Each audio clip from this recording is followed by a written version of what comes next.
Hurricane Irma hit Florida as a Category 4 storm the morning of September 10, 2017, knocking out power to more than 6.8 million people. It then powered north and hit South Carolina with sustained winds nearing 50 miles per hour, downing tree branches as well as entire trees and power lines. In the process, Hurricane Irma knocked out power for more than half of Mid-Carolina Electric Cooperative's accounts. Mid-Carolina and Davey focused on restoring power to its members quickly and safely. Staying ahead of storm warnings helped Davey handle the cleanup work with only the crews that they use regularly on the Mid-Carolina Electric Co-op line miles.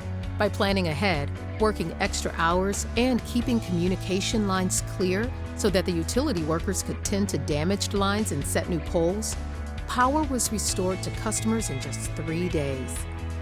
Despite being ranked as the 5th costliest hurricane to hit the United States, causing an estimated $50 billion in damage, Mid-Carolina Electric Cooperative and its Davey crews were able to tackle damage and power outages the storm caused swiftly and efficiently.